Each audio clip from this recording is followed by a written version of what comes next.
If you're not there to care, and if you're not there to help, and if you're not there to be that help with that crisis management, don't get started in this business in the senior side, right?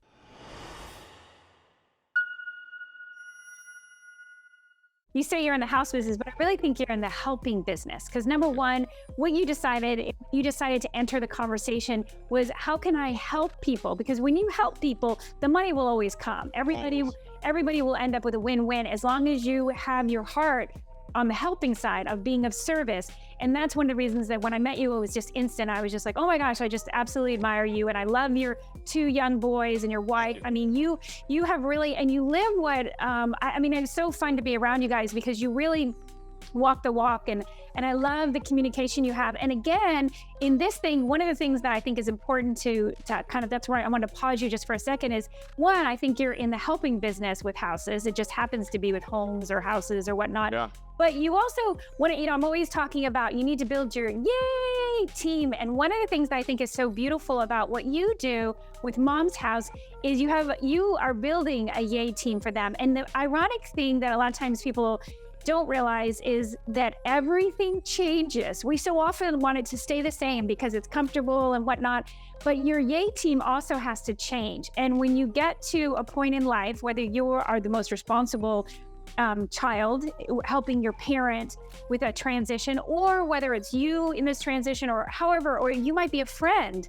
of someone who you need a new yay team. And Mom's House and what you do, Philip, and what you've created, from my viewpoint, of course, from the outside looking in, seems, number one, you are in the business of helping people with houses that are in a transition, but you're also in the business of helping them with building whatever yay team they need for that specific time in their life, which is, again, one of the things that we so often have a hard time with is being present. And like being around your two sons is one of those things you realize you better be present, because they move so fast and they are constantly, they're questioning and they're curious and all that stuff. And you are too. I mean, they take after your curiosity of, how can I help?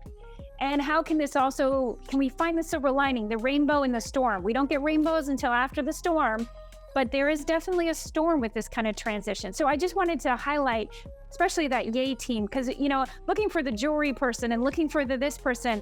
And I mean, all of that is so critical to what you do at Mom's House, right? Yes, and I like that you called it a storm. That's what they're going through, and it's called crisis management. And the reason why it's so hard to figure out their yay team is because they're going through a crisis. Their head is spinning, right? The most important thing is mom's care, but then there's 100 other questions to answer, and who you get your feedback from is super important. I keep using the analogy of the mailman. We're all real estate people, so we all know what direct mail is. We all know what postcards are. And right now, if you have a high equity property, you might get 20 postcards a week, right? Imagine if the mailman came to your door and said, don't call any of these other 19, call Jennifer. She's the most trusted buyer in town. Well, you'd be like, oh, cool. Thank you for that, right? Yeah. Think how much more important it is when you're talking about mom's end of life care, not the mailman. We're talking about mom. We're looking for trusted advisors. And you said something earlier that I want to harp on. This is a real estate. We're talking about real estate, right? I mean, we're talking about so much more than real estate, but we're talking to real estate investors. When I think about the stereotypes of the real estate investors, the guy showing his check. Look at the size of my check. Look what I just did.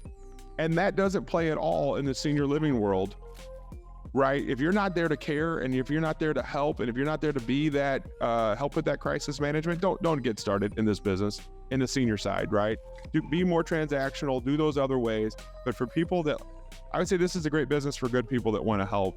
And if you put that first, the money's the easy part. In this thing, the senior living world has a problem, the families have a problem. We are the easy part, Jennifer. The investor, of course, we're looking for deals like that. So if you can get yourself out of the way and help first and solve all these. For me, I like to solve problems quick and go to the next one. Solve problems quick and go to the next one. That's my personality. And that's what you said, my genesis of how this started. I was a developer when I was 20. I built houses when I was 20 years old. And I worked my way back to being a wholesaler. And I bet half the people on your show right now listening, they're wholesalers and they would love to become a developer one day. And I'm like, it wasn't my personality. And so I love what I do. I think you can see that in me. I love what I do every day. And I feel like these families, this adult child that's going through this, the bigger I get with Mom's House, the more of those people I get to help. And in turn, that's the greater good for people. right? By putting people first, helping them with crisis management. That's my goal every day.